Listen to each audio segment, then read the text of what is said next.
Hello and welcome to the Swish Nomads podcast. My name is OG and I'll be your host for episode 55. I'm joined by my wonderful, talented, handsome co-hosts, Jigo and P Funk. So first over to you, Jigo. Can you tell me how you're doing in Senegal? Oh, thank you. Thank you for handing me the mic. Uh, Welcome, everybody, to the Social Media Podcast once again. My name is Jigo. You know what I'm saying? Here in Dakar, it's summertime. People are vibing.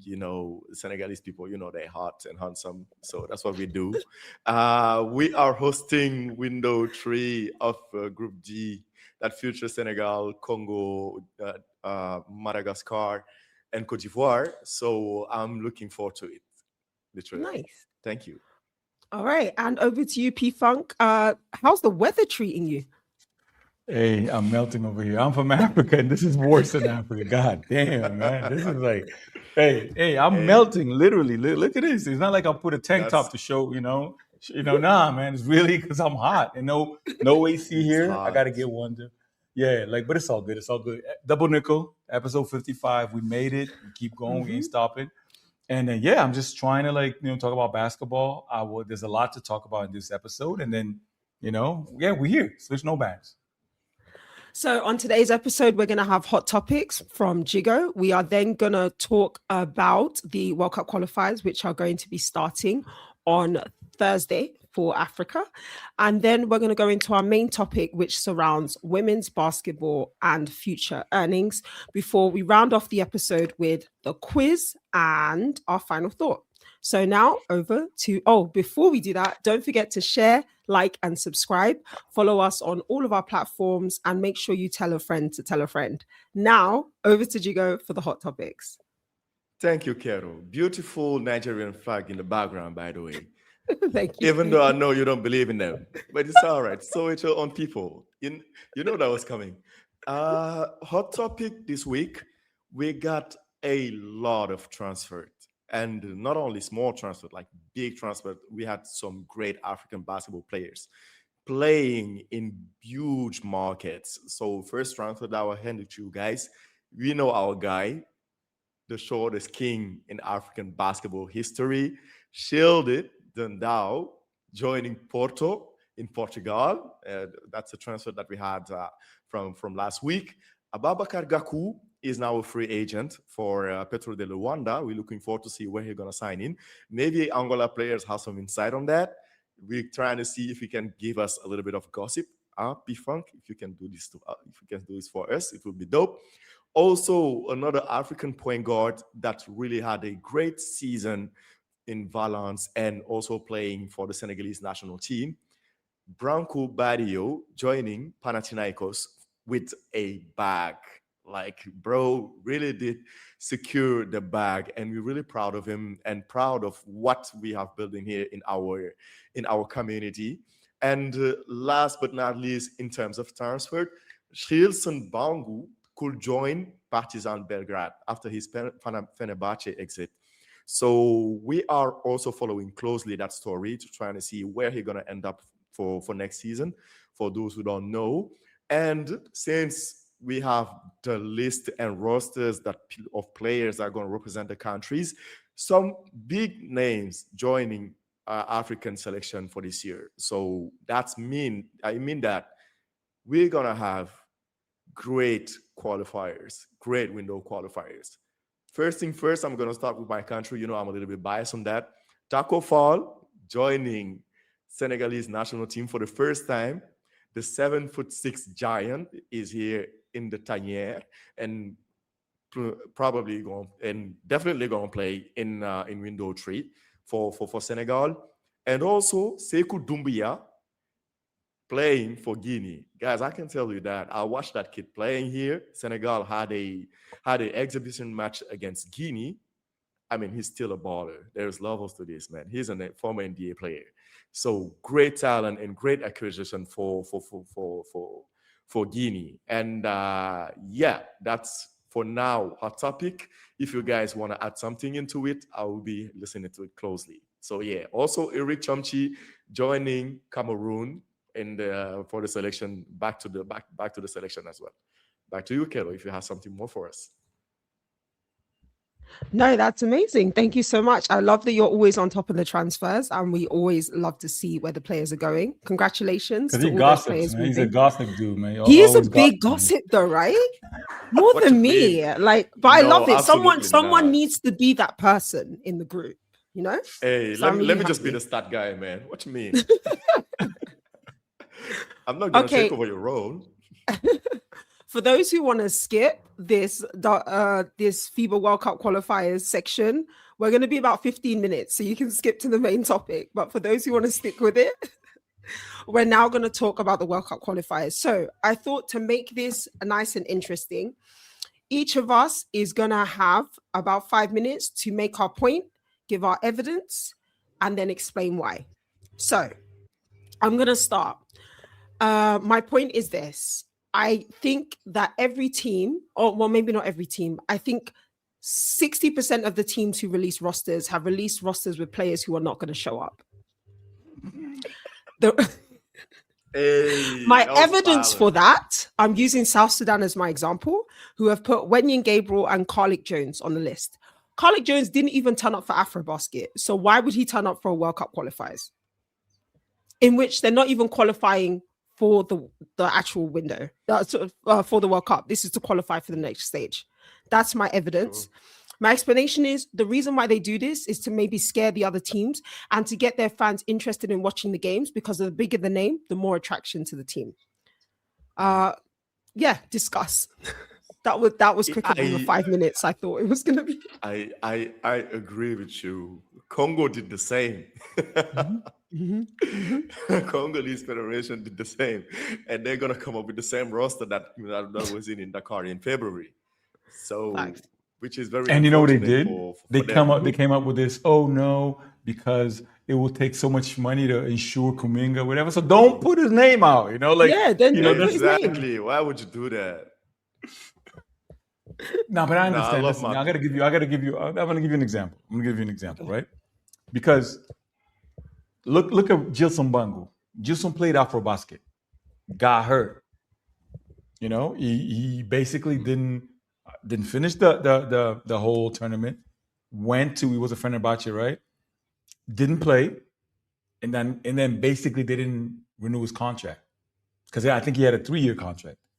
So imagine if you get hurt while you're a free agent. Imagine. So I understand. I remember like years ago, like really, really years ago, there was one Spanish guy named Jorge Garbajosa.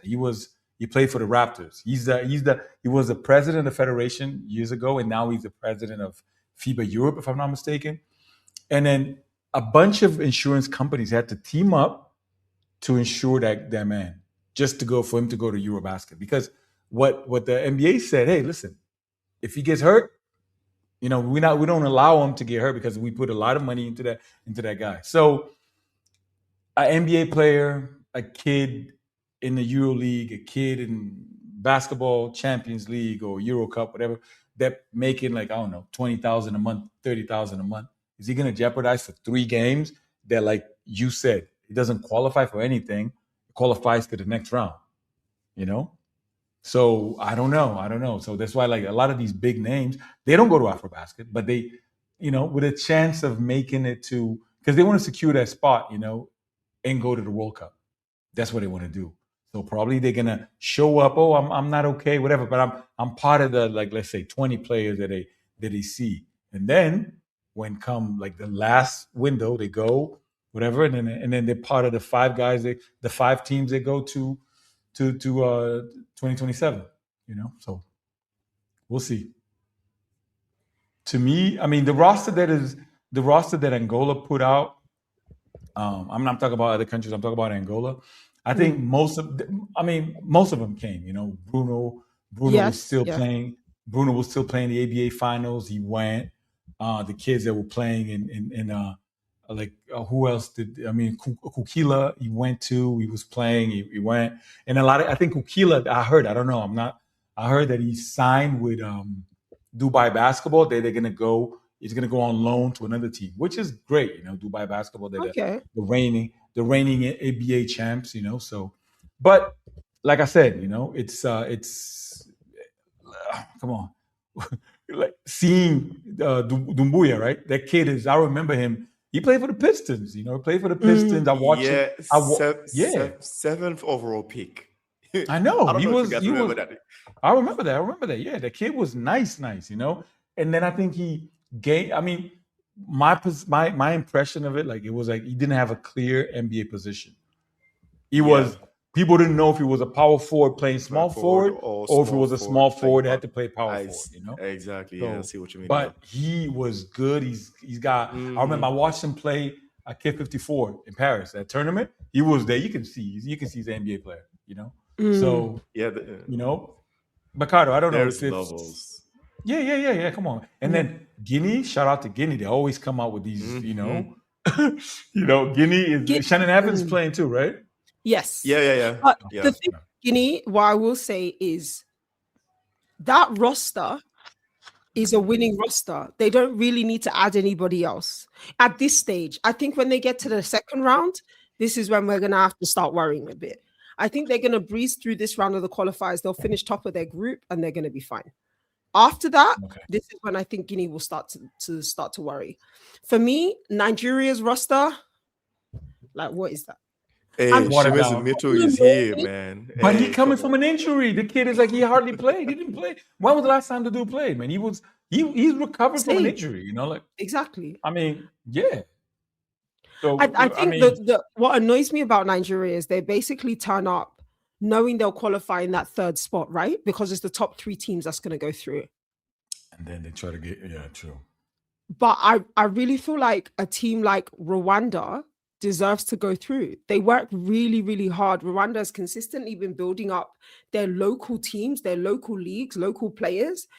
But because Nigeria has the ability to literally just pluck people from anywhere, it really annoys me because Rwanda has had some very close games as well.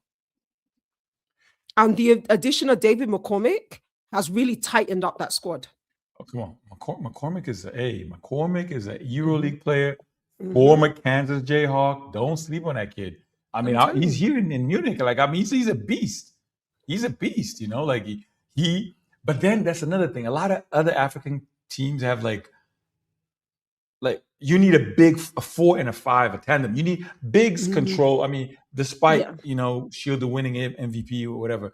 Come on, Mali. Look at Mali. Look at Mali. Mali's scary. Senegal's scary. So scary. Angola. Senegal is not scary. Senegal is not scary. Yeah. Scary. Senegal is a team that on paper looks like they should be strong, but the reality is when we watch them play, I'm sorry, they're not as strong as I think if DR Congo got their stuff together, they could beat that Senegalese team. Yeah, you might. Yeah, physically, those boys are skinny. They're like, like one of those DR Congo players just needs to just drop an elbow, just hit him. I'm telling you, it's over. I'm not encouraging violence. This is a non-contact sport. No, but now with tackle fall, right? You got tackle fall. That's a good example of a monster of a man. And then, of course, why do they Jean-Jacques Boissy? Why is he there? Why is he there? Why is he there? It's crazy. He's hurt, right? He coming from Indonesia, but he played though. He played in the friendly match against Guinea. I know, but they played. He played, and he played good. But I don't know if he was feeling the ankle. Yeah. Some of his movement that he used to do, he wasn't able to do them because that it's a ankle injury, and it's not from like that far. It was in March, April. That's what I'm just saying. I mean, Babacar Sané. I mean, he's a. Listen, I think he could be the most athletic kid out there. Someone needs to teach him like to play more like a Giannis Antetokounmpo, needed like a Steph Curry or a Kevin Durant or something. He's just settling for jump shots. You're settling for jump shots, and then you like, I don't know, you're like 6'7", 6'8", with all those muscles in your head, bro. With a good slasher. Yeah. What are you doing, man? Yeah.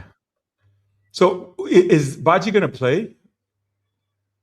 Ibu Baji, yeah, he's gonna play. Yeah, he's gonna be like a backup center, right? He gonna be Or back he up play the center. 4? He playing the 4. Can he play the 4? played Can the they play 4. together? I don't think so. Him and But yeah, it doesn't make sense, but right? it's still it doesn't make sense. It's killing the spacing. Yeah, true. Definitely killing But the you know who I spacing. like Since you on your team? Like Amar Silla, right? See, that's his name. Amarcilla, yeah, Amarcilla, I love that That's kid. what But listen, I told him he can yesterday. he Like can this do he can do. shoot. Yeah, listen, he played here in Germany in Braunschweig. I remember him. That kid, he's got talent. He comes from like didn't he play Real Madrid, right? He played Real Madrid, right? Like I think he started and then he went to now he plays ACB. So I like that kid. You guys have a good Yeah. squad, man. You guys have a really really good squad. You know? Yeah, true. It's just Kettle. It's just how Kettle's saying it. We have a good squad on paper, but I mean, sometimes it's just messing up. Like, come on, there is a lot of things going on. That's why it seems scary, but it's not if you compare that because they're not playing through their strength. Okay. That's why they're not playing through their strength. One thing I will say is obviously the World Cup is happening right now.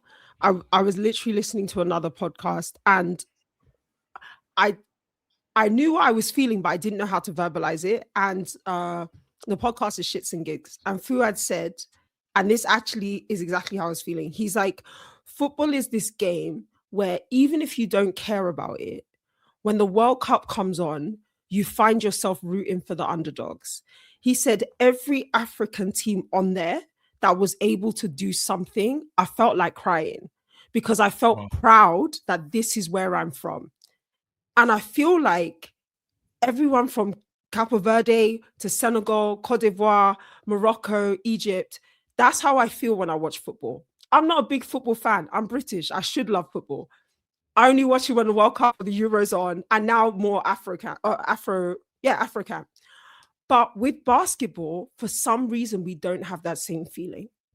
We should feel the exact same way. We should feel proud of these teams that are standing up every qualifier, putting their bodies on the line, putting everything on the line to qualify for a World Cup that only gives Africa 5 spots. The problem with that is I feel like there are some players, some federations who just don't care about it as much as the fans do. And it clearly shows when they turn up to qualifiers. And that's all I'm going to say in it. We're going to move on to our next topic. Unless you guys want to add something. Oh, wasn't it like bold prediction? You want to do a prediction? No, I'm going to do a prediction. Angola 3-3. No, stop absolutely it, bro. not. Oh, absolutely not. Yo, you live in Dreamland. Hey, all the time you're living in Gaga land. You scared Omar Ballo.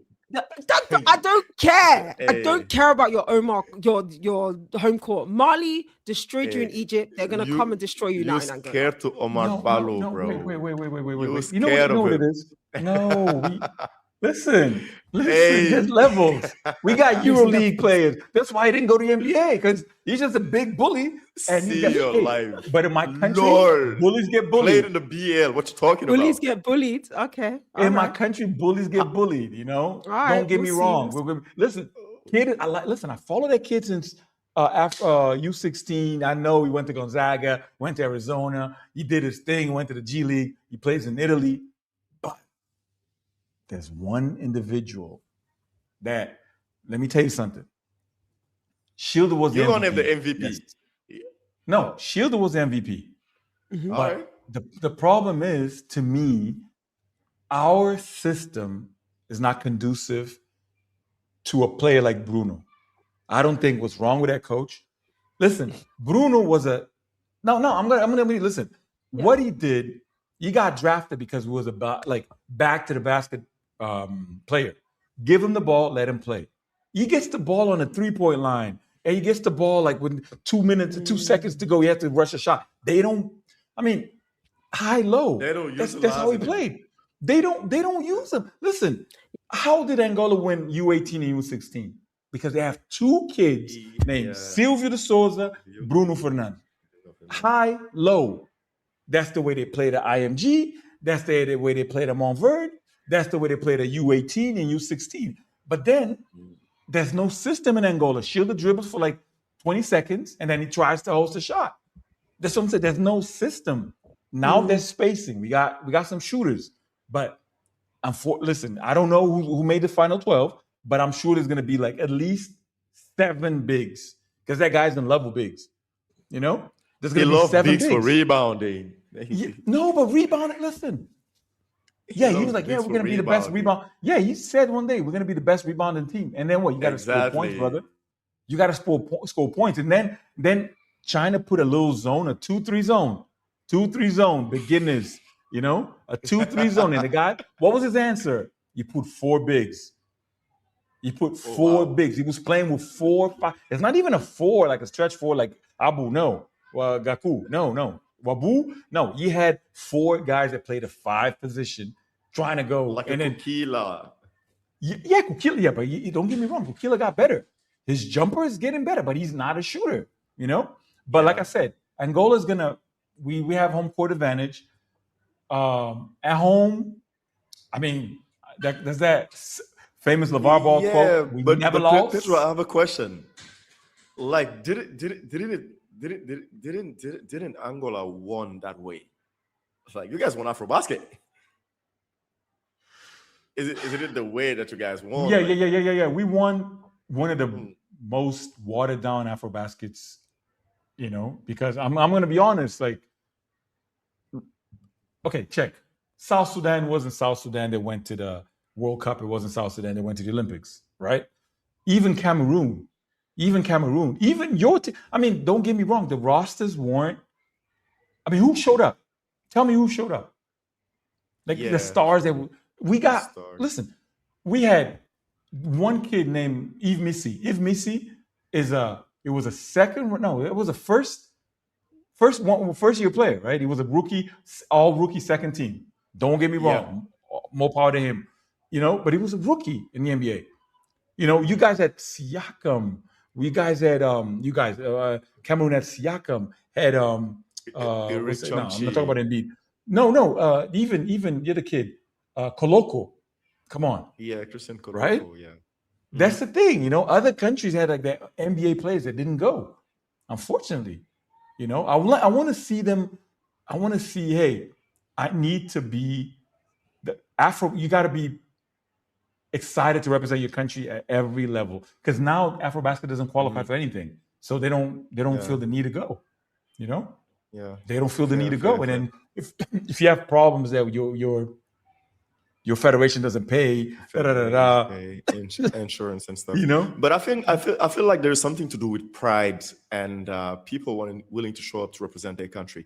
I feel like generation past, players was more willing to come here and then to represent their country, even though they're playing in the NBA. For example, Gorgui Dieng, I mean, the only campaign that he missed with Senegal was the one when he was a rookie, literally. True. But anytime that Senegal had to play something, either it was a World Cup or AfroBasket or even a qualifier, you're going to see Gorgui Dieng. And not only him, you're going to see a lot of NBA players representing their country all across Africa. But I don't know what's happening in this generation of players. And we talk about always, okay, now there is NBA draft coming on. There is the combine. We need to prepare. There's insurance. I don't know. Yeah. There is always something at the end of the day. But anytime. But Jigo, can I tell you something? Can I ask you something? Yeah. The AfroBasket was in 2025. They also had one competition called the Eurobasket. All these stars went. Exactly. Jokic went. Giannis went. Luka went. Şengün went. Them. You know? So it's the same league. You know? The same league. Eurobasket, and they played, and we had AfroBasket. They didn't even show up. The only time that those people show up, it's very unfortunate. It's either we're having a World Cup, kinda, or when it is an Olympic, which is very unfortunate for those people. Yeah. And it's very also unfortunate for the players that we have here, because let alone, think about it. You're working your butt off to qualify your own country, and then when you made it to the competition, we're calling diaspora players to play for the country. It's kind of unfair, right? No, it's not. Not only is it unfair, I just find it very disrespectful, because I understand that maybe you're not going to take the whole squad who worked in the qualifiers, but if in a squad you've got 12 seats, 6 of those seats should go to the people that got you to the position.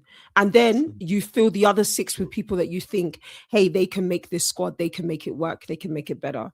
But the fact that you change out the whole squad, it's just, if I was a young person, what's the incentive for me to commit to your team if I'm never going to be on the big stage?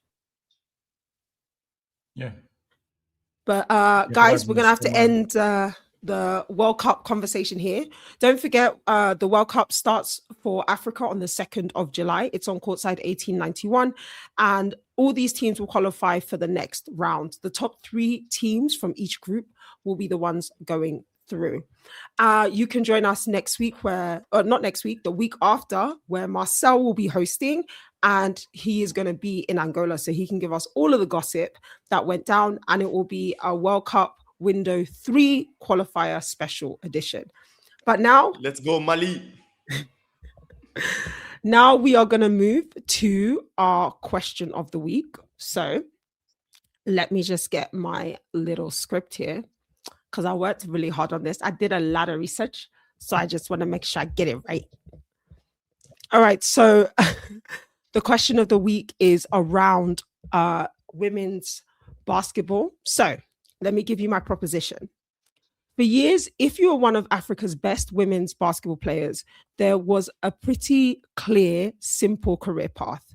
You hoped to make it to the WNBA, and then when that season finished, you packed your bags and headed to Europe or Asia to earn the money that you couldn't make back home.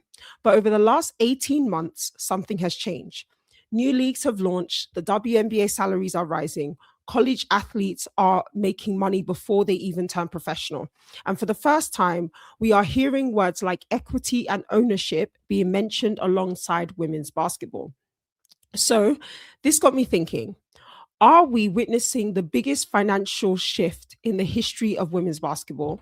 And more importantly for us, is this finally the moment that African women can build real wealth through the game?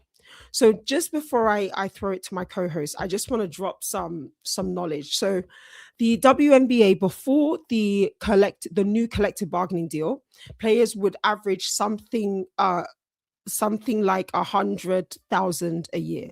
Now with the collective bargaining deal, the average salary is about 200. The average salary is now about $500,000 a year. So it's like 583,000. The max cap is 1.2 million. And then on top of that, they get endorsement deals as well. If we think about what's happened with the NIL in college, we have players who will probably make more money playing in college than they would do in a professional career. And then we have the new leagues like Project B and Unrefined. Hold on. Let me see if I can find the name of it. It is called...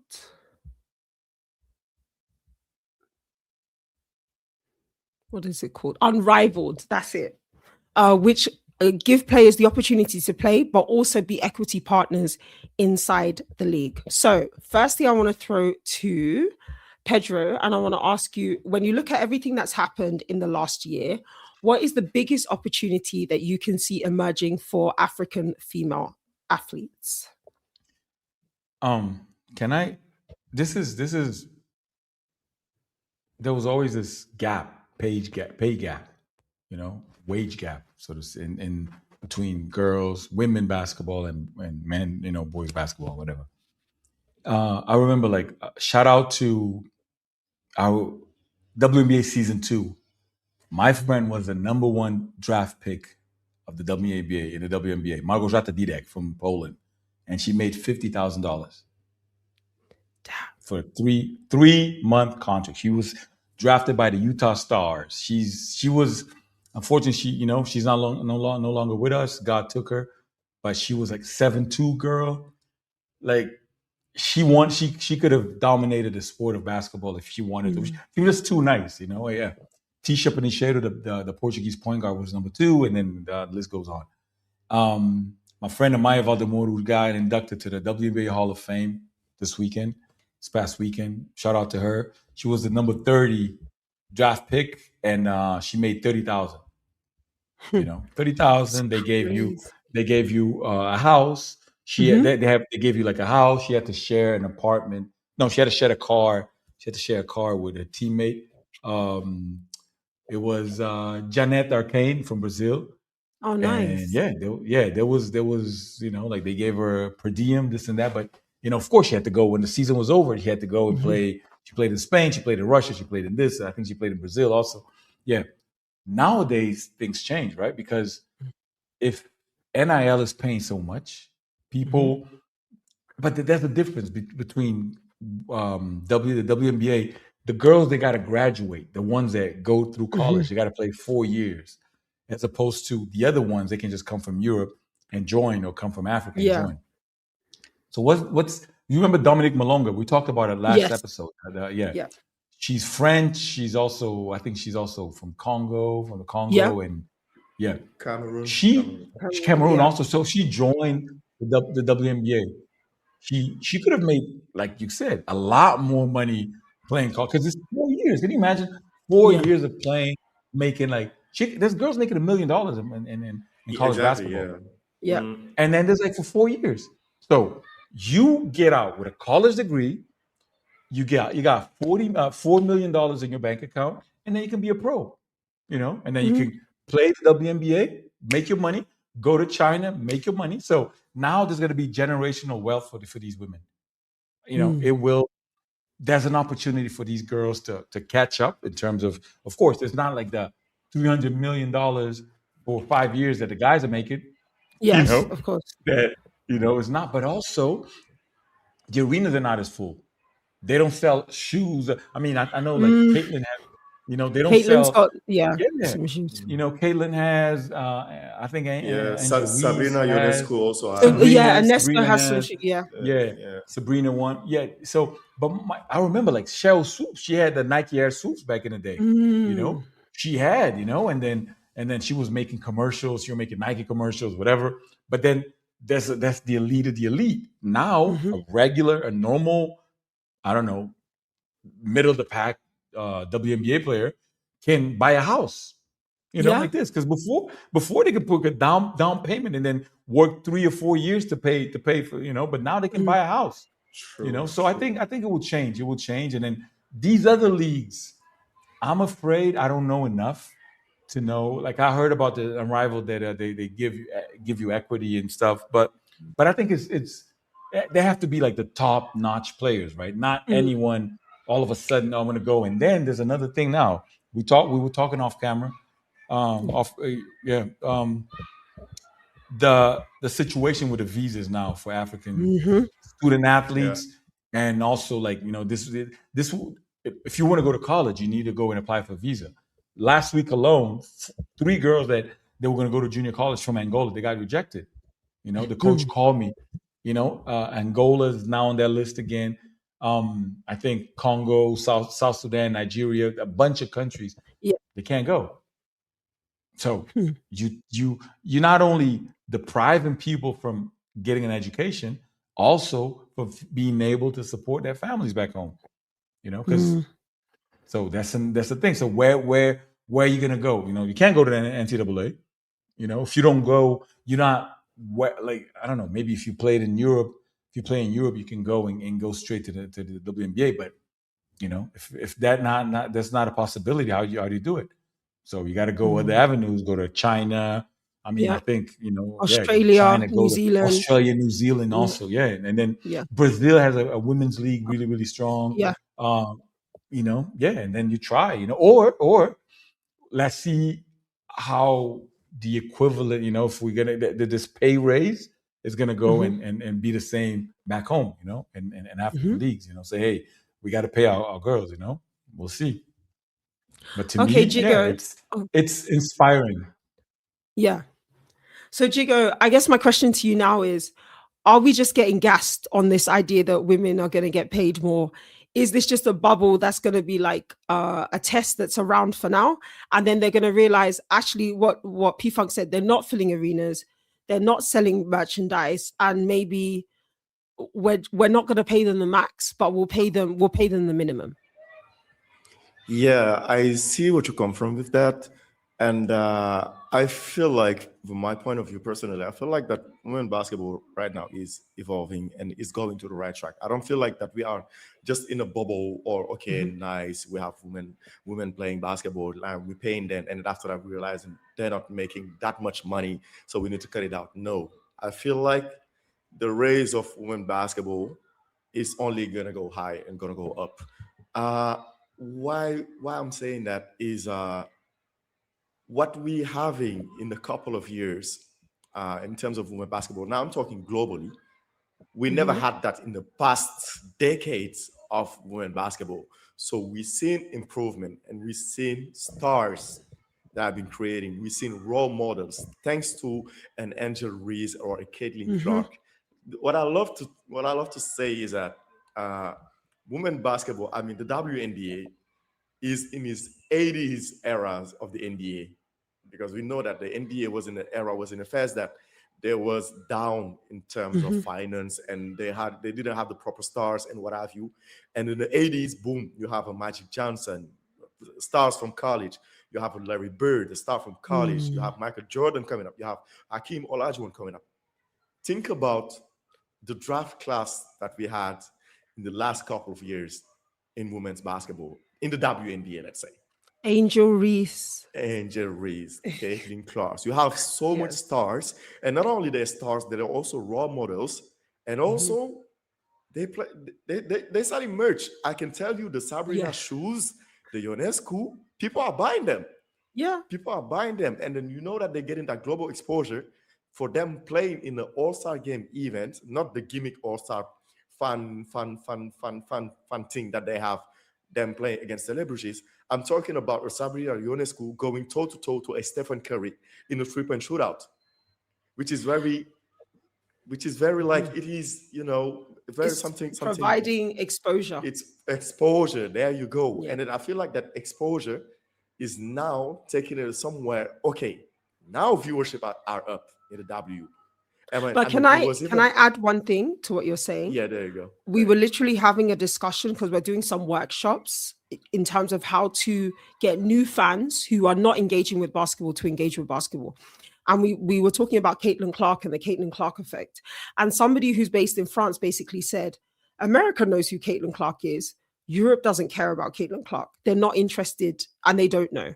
And if they know, it's maybe because they've seen an advert or because somebody who has a friend who's watching WNBA knows. So I I guess I put to you, maybe the stars of the WNBA are big in America and Asia, but they're not necessarily big in or Africa or Europe. And then Oh, the Europe. second part to that is we had to do some interviews. So I interviewed my sister, who I will say is a casual basketball fan, and I Mm. asked her to name me some basketball players. I kid you not, this is what she said to me. Oh, Michael Jordan, because he's got shoes. This is how she understands basketball. Okay. This is a girl that when she Yeah. was like 15, 16, or maybe 13, 14, I used to coach. I would drag her along to film the coaching sessions so that we could play them back and stuff. So she understands the game. It's not. So she says that. Then she goes, oh, there's some guy called Pippin. I think his name is Scotty. Cool. Then she said, oh, Steph Curry, but he's really arrogant. What? Then she said, oh, Tristan Thomas, because he's the baby father of Khloe Kardashian. And then she says, oh, and there's Kardashian. that guy, the guy Hey, that cheated on Megan the Stallion. He's a waste man, but I know he plays basketball. Clay Those are Thompson. her reference points. Her reference points are Mm. celebrities who have dated basketball players. And then I asked her, do you know any female basketball players? And she said, oh, yeah, the most famous one. I said, who's the most famous one? I said, Caitlin Clark, obviously. I said, how do you know who Caitlin Clark is? And she said, everybody knows who Caitlin Clark is. She's really good at basketball. She's like almost as good as the men, if not better than the men. I was like, oh, okay, that's interesting. I went and asked my 18-year-old cousin, same thing. She was like, oh, I really like Caitlin Clark. I like Angel Reese. Why? Because she's black and she dances. What the hell is that? What? So in What terms that of have to like, do with what basketball? does that have to do with basketball? TikTok, So right? I just think when Yeah, we think about the next generation and how they're mm, interacting with the game, it's not the same way true. that we interact with it. And I Mm, think if we're gonna think about African players, maybe something they should also be doing is cultivating their digital and online footprint. True. Because that's how younger people are getting to know who these players are. Because I promise you now, my cousin is not staying up to watch WNBA games at 3 a.m. in the morning. Sorry, back to your point. Yeah. But can I just like, do you know this girl that was pointing at the other one, Sophie Cunningham? Have you seen it? Do you see Yes, this, I've this seen. meme? Yeah, Listen, where she's pointing. I knew she was. I knew she was, but I never, she had like 1 point something million followers or something. Oh, like I don't know. And then I didn't even know. Listen, I don't follow. I follow high school basketball, college basketball, WNBA. I haven't followed WNBA in a long time. Not because I don't like it. It's because there's no. Yeah, maybe when when Miraldina Buici from Angola joins, maybe I'll watch. But do you think that's a problem for women's basketball in general? Is that you could maybe pick out a few players here. I can tell you, I love Angel Reese. I love Medina Okot. I haven't watched one game this season because I just don't have time. There's so much other basketball happening. And now we have the Football World Cup as well. When would I have the time to sit down and watch this game? Yeah. I feel like you're going to watch the marquee matchup, right? Oh, yeah. Probably watch the finals. The finals, semi-finals, and finals. Yeah. I remember there was one girl named Theresa Weatherspoon. She went. They played. The Houston Comets won. They won 4 championships in a row. And I started watching them. I even have a book, WNBA. Then they had a Congolese girl, Mwadi Mabika. I remember her. I was like, she was from the Congo. I was like, wow, an African girl. And then, they won 4 chips in a row, and then they folded it. They said, "Oh, we don't want." There's no Houston Comets anymore. And then I remember watching Sue Bird and Lauren Jackson. I used to watch them. Yeah. And then I used to watch. There was a girl named Chamiqua Holdsclaw. Oh my goodness, she was like Michael Jordan. People say she's a female Michael Jordan. Number 23, played with and then that was it. And then I like Tamika Catchings. I used to watch, but then she retired. Then Simone Augustus. I used to watch her too. I used to, but then. I don't know. I just started like not following the WNBA anymore. But yeah, I'll start. I'll do my. They got ballers. That league got ballers. They got ballers. Jigo, I'll just let you finish your point before I add some more info. No, I was just trying to say like what you said about. I feel like it's a new way of marketing our players, marketing our stars, because as I was saying, in the 80s when they had the Magic Johnson and the crew. Nobody around the world knew them. Even Michael Jordan, nobody around the world knew them. They start to recognize him after the Olympic, like the Dream Team. That's where they start to become global. So I feel like international competitions and stuff like that maybe could help. But yeah, definitely the way that we're gonna entertain the game and the way we're gonna sell the game to a new public, because it's definitely not the same average height of average people that was watching the game that you're gonna sell it in that way. So yeah, definitely that's my point. I feel like we are in a good track, and it's only gonna go further. Okay, just before we wrap up this conversation, I wanted to give you guys and our audience just a little bit more information about the women's leagues that are around, and then just talk a little bit about equity and ownership. So for the WNBA, I talked about the CBA, which is the collective bargaining agreement. So that is the new agreement that players have signed that essentially locks them in for a period of time to ensure that they get better treatment, whether that's payment or travel, accommodation, food, that type of stuff. So salaries now, after the collecting bargaining agreement, the average salary is 583,000. The minimum salary is 270 to 300,000. Maximum salary is 1.19 million, and then the supermax goes up to 1.4. So this is several times higher than it used to be. Unrivaled, which is founded by Brianna Stewart and, I hope I'm saying her name right, Nafisa Collier, is a 3-on-3 league. So this is played during the WNBA off season. It's based in Miami. and it lasts around 8 weeks. So the average salary is approximately 220,000 for the 8 weeks. So 6-figure minimum salaries, and players receive equity. That means ownership in the league. If I've got it right, this league has a set number of players that have to be put into teams. So once you're locked in, you're locked in. They don't like swap in and out, and you have to be the elite of the elite to get invited. Then Project B, which is probably the biggest story right now. This is a traditional 5-on-5 basketball league. It's a global league that is going to launch late this year, set to launch late this year. It has 6 teams, around 66 players, 7 tournaments across the Americas, Europe, and Asia. So reports indicate starting salaries will be around 2 million per year. It's a multi-year deal that could exceed 10 million, and players will also receive equity ownership in the league. So this would make this the highest paid women's league in the world, and it already has backing. We've already talked a little bit about the NCAA, and then we know about Women's EuroLeague as well as a league that you can play here. And then we spoke about Asia, so that would be Australia, New Zealand, Japan, China having a market as well. So the first thing I will say to you is, one, we've talked about leagues around the world, and not one of those leagues is in Africa. That's the first thing to think about. Number 2, when we talk about ownership, if a player like Ineke Nwemike, who has signed on for Project B, can be part of that league, she is now going to create, like what P-Funk said, generational wealth. And she doesn't just become a player who just plays in the league. She is now an owner, and she gets money after she retires. Is that a way our African women need to start thinking about basketball? Not just how much I can make right now, but how much I could be making once the game ends for me, because they're not going to play till they're 40. I mean, maybe you could do a Diana Taurasi and play till you're like 42, 43. But for the most part, we know they're not going to have those opportunities. So I'm going to throw it back to you first, P-Funk, to tell me your thoughts on ownership and equity, especially in line with these new leagues that we have.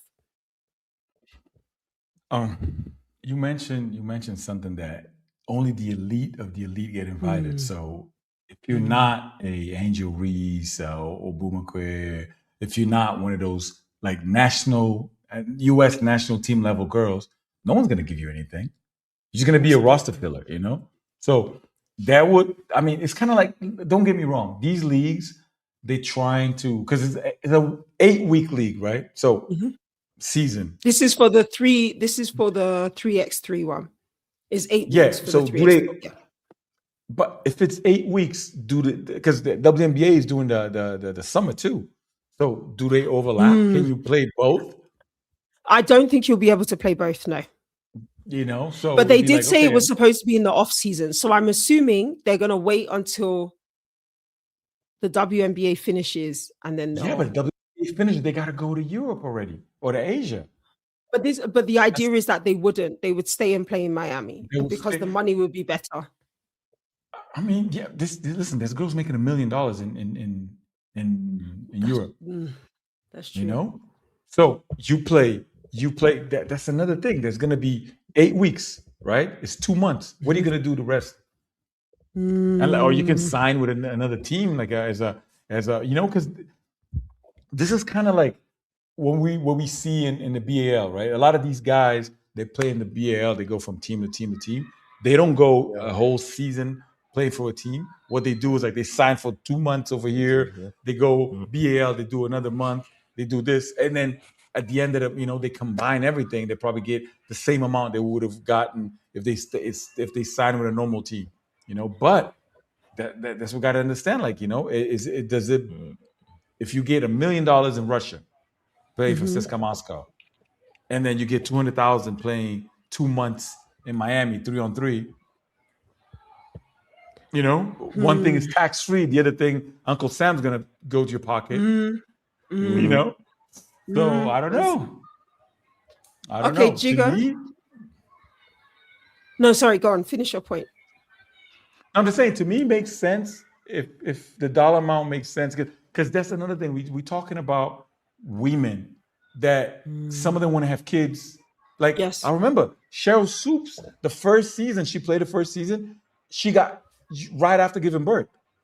She Yeah, came, that's because and then she had a kid, and then the same with what's that girl's name from Parker, Candace Parker. She Candice had a Parker. kid. Yeah. She had a kid with Shelton Williams. So she had to take like not the whole season, but so there's 9 Sometime. months. Yeah, of course. Yeah. So you need it, and then you give birth, and you're not in playing shape. So you got to get in the shape. Mm, That's So a crazy. lot of these girls, yeah. mm, So I really feel like when we talk about salaries, women should have a bumper in their salary for the fact that they have to give birth and come back and play the game. Because there is no man agree. that has to stop playing to grow a human being, give birth to that human being, which in some cases, some women die giving birth. I want to make that very clear. true, And then true, has Yeah, to get true. back into shape to come and do their job. But Mm. men still get paid more than us and they don't even have to create human beings. What's that about? yeah. It's mind blowing to me. Sorry, Jigo. I feel like Pedro made the whole point, and basically to get back to your question, maybe it's I don't know, for all general athletes, not especially women, but for all general athletes to try and think after basketball what I'm gonna do. I feel like first of all, you to be invited in those league, you need to be a top tier players. Not only being invited on those league, but making money out of basketball. You need to be a top A player, so that you can make money out of basketball. But building ventures and stuff like that, maybe you don't have the opportunity because you're flying around countries. For some people, you're trying to today you're playing in Spain, next day you're in Russia, after that you're in Italy. So that time to build a venture in your career as your career is progressing, maybe it can be challenging knowing that the family duties that you just list off. So yeah, I feel like for that, maybe it's trying to think of life after basketball. Maybe basketball is an entry, but trying to build ventures just after basketball and investing your money in something. Maybe it's a program, maybe it's a basketball center or whatever. What kind of business that you're gonna think of, but for our players, just to focus on making the max amount of dollars that you can make, focusing on your career, and yeah, building a future and thinking about after basketball. But because there is a life after basketball afterwards. But for those big leagues, you need to be a big name, and to make that type of money, I would just give an example for Caitlin Clark had given a opportunity to play in the Big Three League. I don't know if you know that league, a contract of $3 million that she declined to play in the W. Some people was questioning, girl, are you mad? But that's just something, that's someone that had that she gonna have other opportunities in terms of endorsement, in terms of contracts in the league and whatever to stop that $3 million that she got a proposition from the Big Three League. But not everybody is a Caitlin Clark. Not everybody is watching. It's turning on. It's bringing viewership. It's bringing fans watching you. Not everybody gonna turn up their TV at 3 a.m. just to watch you. So you need to be very special to be invited in this type of league. So it's not the case for all African players, unfortunately. So yeah, I feel like if you being African is kind of something, but if you're playing these leagues and if you're playing basketball as a whole, maybe make the more amount of money that you can make, and then after that, try to build a venture, even if it is around the basketball ecosystem. The final question I want to ask both of you, I just need an answer and then your reason why. If you won the lottery and you had 100 million British pounds, because it's stronger than the US dollar, would you would you create some type of summer league in Africa where you could invite African players or players from abroad to do the same thing as a Project B or an Unrivaled? Yes or no, and your reason why. P Funk, go. Yes and no. No, you have to just be honest and pick one. Yes or no. 100, Yes, 100, because I'm 100 mil. African. Wait. No, because I'm not gonna make money. No. Wow. Listen. No, No. but we I'll be need to like be this. realistic. We need to be honest about this. Yeah. Oh Tell yeah, me. exactly. Yeah. No, no. Listen. I'm gonna be realistic. 100 mil. Like a summer league, you won't have to. You get like a corporation with like a federation, whatever. But you have to choose the location. I would do it in Rwanda though. I'll do it in Rwanda, because the Fair, fair, government is fair. pro Yeah, basketball. I'll be like, basketball, yo, visit sport, Rwanda. basketball Let's initiated. Yeah. visit Rwanda. Let's sponsor this. Mhm. Let's team up. I'll go visit Rwanda. They get that kid Nate, whatever Mont, whatever, I don't know his last name, and the kid that they got drafted. Oh yeah, The yeah. kid from Rwanda. I get him on board. Talk to AJ Debanza on board. Get some. But hold on, hold Get on. some, You're talking about a boys' league. I was talking about women. So you would only do it if it was a girls' league. No, I it's will do I it. just What I am I just want to fucking know. do? If it's a boys' league, it's fine. A Would you do a summer girls' league, league? man. Yes A or no? summer. Yes, a women's summer Girl, league. a Yes or no? women's summer league only. I mean, I gotta take a rain check on that. 100 mil. I mean, it won't. That money's. They need to. I got kids, That money man. gonna go, bro. I have a Okay, family to Jigo. feed. Yo, I got kids, yo. Jigo, Hey, yes or no? If you had the 100 mil, would you create a women's summer league in Africa? in Africa, if I'm looking to make money out of this league, no. But if I'm Okay. doing it like, for impact, yeah, definitely, because it's something that should be fun. But if you want to make money, that's definitely not something that you're going to do. Okay. Unfortunately. No, that's a fair and honest answer. And I think one of the things we need to be is realistic in African basketball. I think we can hope for the best, but we have to be realistic about the situation we're in. So that's it Exactly. for our question of the week. You can comment, share, let us know what you think, and we could include it in next week's episode. Don't forget to share, like, and subscribe. Now, get your pens and paper ready. It is time for the quiz. Oh, yeah. Yo, Let me get that I'll be thing. right back. I Where- need to get it. Yeah. Oh, Ladies and P-Funk gentlemen, trying to today be Jigo. will be a head-to-head featuring P-Funk and Jigo. If you've been watching in the previous weeks, Jigo has somehow managed to be better at the quiz. We know for the first 30, 40 episodes, he was absolute trash. But sometime in the last, I don't know, 5 episodes, he woke up and decided he wanted to be a part of this. So we're gonna let him, but we're gonna let him be a part of it. And hopefully, But what you mean somehow? hopefully it should be good. But what you mean somehow? Yeah, we're What do gonna I go. mean? We're gonna go. I mean, listen. Is this quiz gonna be focusing around something, or just gonna be Yes, randomly? the quiz open? is going to be around women's African basketball. Yo, how come your thing zooms in and out, man? What? Oh, it's focusing on my face to make sure I have the best lighting at the best possible angles. Really? And I then don't know how you do that. It's tracking your face. Yeah. Yo, that's some I know, FIBA, right? some FIBA stuff. This is some FIBA stuff. We're not, hey, Yeah, this hey, above deal my with pay it, grade. man. It's above my All pay right. grade. Are we ready, gentlemen? Hope so. Let's do it. Obviously, you can play along at home. We'd love to see the points that you got. And at some point, Jigo will do what he promised and put a leaderboard up on our Instagram page and Facebook page. It's been about will. 3 months since he said he was going to do it. We'll see. Yeah. I man. will. Okay. No, but then the Question- bridge fell, and Oh, wow. Question number 1. Through the 2026 WNBA season, Cameroon's Monique Okoye-Makani is averaging 10.3 points per game. What is she averaging in assists? can I ask you something? You used to Yes. go and be like, "Oh no, not the NBA," but now you're giving us WNBA. Yeah. Because the reason why I said this is because I feel like this episode we talked a lot about the WNBA, so I wanted to throw it Okay. back. I feel like that was fair.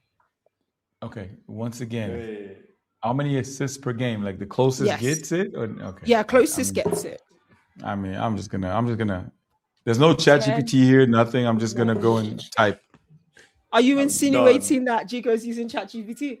I don't know how to write the girl's No. name, so I couldn't. How am I gonna go? No, it's and- okay. Just give me the assists per game. Okay, I would 5, say 4, 3, 2, You're 1. showing your camera. So I see 3 there and I see 4. Ooh, yeah. the closest was Jigo. It was 2.9 a game. Oh damn. Okay. So well done. That's That's one a point bad to start. Jigo. Question number 2, Women's Euro League. Oh, This is a Another one I don't watch. a point per each answer. Which 2 African players were named to the 2025-2026 All EuroLeague Women's Second Team? I will give you a clue. There's two, right? There's Okay. 2. I'll give you a clue. Both of them They play for played in the Nigeria. final of Women's Afrobasket in Yeah, I know. They play 2025. for Nigeria, but I butcher their names. I'm not going to judge you on spelling, huh? I'm definitely not the person to be judging anyone on spelling. What's her name? I will also say, just to be clear, they're not from the same country. What's her name? Jeez. I'm out. Just guess, bro. I know the name. Just guess. It's 2 players that were both in the final for Women's Afrobasket. I don't know. Who was in the final for Women's Afrobasket? Pedro? Nigeria and Senegal and Mali, right? And No. Mali, yes. Yeah. Nigeria and Mali. So it's a player from Nigeria and a player Yeah. from Mali. That's The it. Nigerian player that 5, I know. 4. Oh. 3. Okay, I'm gonna write. Yeah. 2, 1. Show us your answers. Such a shame. I didn't write anything. Oh, Okay, okay. what's her Tell name? me who you think it is. She's a power forward / center, but Okay, I'll butcher her name. I don't know. You've got Okonkwo and Sikokone and Jigo. Who did you put? You didn't put anything. anyone. You didn't put anything. Okay. Yeah, just a. Neither of you get a point. But no, at The least I put answers- something so that I don't I get It's a not participation medal? Okonkwo. It's not Okonkwo. She played No. in the. She played. I'm gonna butcher her name. Marjwantu Musa from Musa? Nigeria Yeah. and can't- Miriam Kulabali from Oh yeah, Mali. Koulibaly, no. Yeah, Yeah, that I no, know. That I Musa, know. Yeah. At least, oh my God. I should get a point for trying, effort. A point for trying? effort. Hey, for effort, I man. know the position. I told her the position that she was playing for. She's powerful. Okay. 1-0. Let's go. 1-0. Let's go. Question 3. Women's Afrobasket. At the 2025 Women's Afrobasket, which player led the tournament in points per game? We had this before. We have Yes. this So I'm before. expecting you Before, I guys. remember. This is We a had this throwback. before. We had this before. I know. Ifang, I'm holding on to that mean- 1 point, and I'm gonna outplay you with that 1 point. I'm just hoping you're not gonna tie it. What's her name? I'm not. I don't know. She's Nigerian? No. Nope. She's not Nigerian. She wasn't in She's the a point final guard. at all. She's a point guard. She's But not a what's- point Oh guard. yeah. No, I know who it is. I know it's She's not a I point know. guard. I know it is. I 5, know. Four, I know her last name. Wait, let me put 3, the right.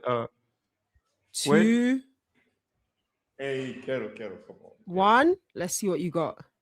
And what have you Delicia. got? Same. Oh, same thing. You are both Yeah. incorrect.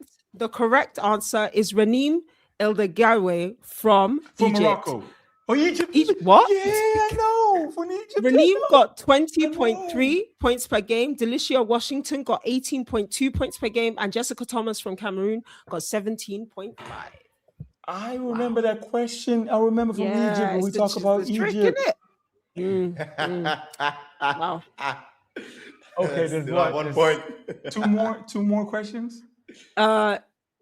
Yes, more. we have 2 more questions. Okay. All right. really? Women's basketball. Sorry, NCAA. Sorry, that's the question. Oh, Which Kenyan player became the first player from Kenya selected in the first round of the WNBA Oh draft? yeah, it was now.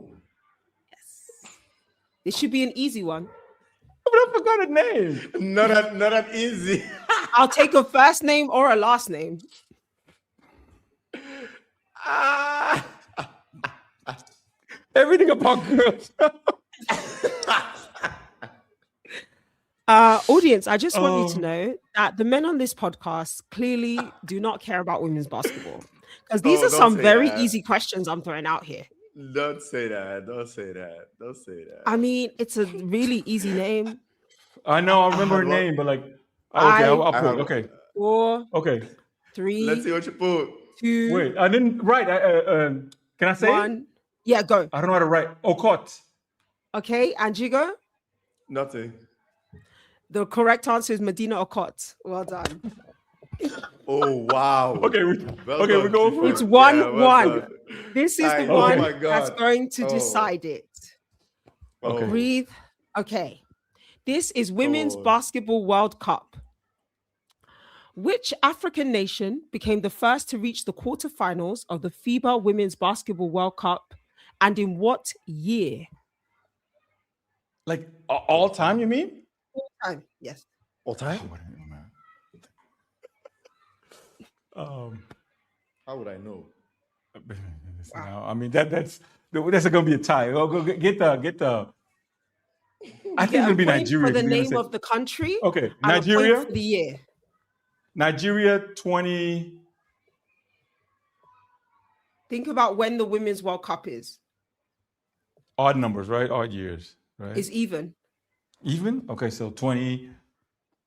Because there's one this year in Germany, Berlin, I for know. those of you who Berlin, want to yeah. attend. Yes.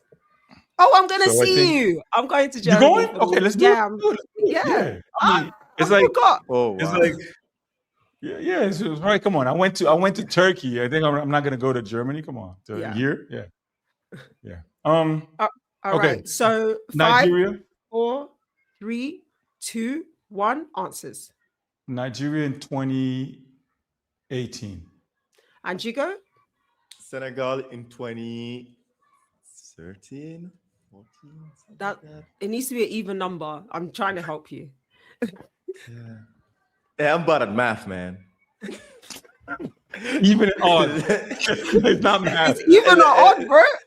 Yeah, just say Senegal, man. I don't know. Okay, the correct answer is 2018. And the correct team Yeah, it's is Nigeria. Nigeria. The South Congratulations, the winner of the quiz is P-Funk. I'm gonna let you do your victory speech. Band. Shout out. Hey, Well done. they didn't believe in us. God did the same way. It's not how you start, it's how you finish. You know, 'cause listen, I give you a head start. You were talking all that. Oh my God, he doesn't know about women's basketball. I didn't guess. I guessed Nigeria because it was Nigeria, yeah. But then 2018, I remember, like, listen, they did it. They did their thing. Okay. Anyways, listen, this is for my fans. Okay. Wow. Listen, this is for my fans. This is for my fans. We never let you down. It might be rocky in the start. Listen, it might be rocky in the beginning, but we're gonna go find a way to get the W. You know, West. Anyways, Hey, Lord have mercy. Who's listen, leading the it was quiz? hard. Who's leading the quiz in this? Who's leading the quiz it's in Jonathan. But then I've Jonathan been is winning. Like, all time. Then I Yeah, think yeah, it's but- me or P-Funk second. No, I'm catching up. Listen, I've been winning. Listen, I'm on a streak now. I won last time. The time before that. You won know? 3 times. Hey. And then you won 3 times this year, And right? there's another thing. I lost one because Jonathan was like on a technicality. Then I lost one. Okay. Anyways. That's sick, man. Okay, everyone, that is our episode. Thank you so much for listening. Don't forget to share, like, and subscribe, and leave a comment. We want to know your thoughts on not just women's basketball, but also the FIBA World Cup qualifiers, which are happening from the 2nd to the 6th of July in Dakar, Douala, and in Luanda. So that's Angola, Senegal, and Cameroon, for those who don't know. Get tickets, go see or watch on Courtside 1891. That is it from me, OG, Jigo, and P-Funk. And I'm going to hand over to Jigo for the final thought for this week's episode. Thank you. For final thought, since we're having I mean, since our players and players from Africa, young players from Africa, has having visa issues down here in the States, isn't it time for African basketball to step up and then to create a future for itself? Oh, I like that. Thank you so much. God bless. Goodbye, everyone. Bye. Shout out to P Funk, robbing everywhere.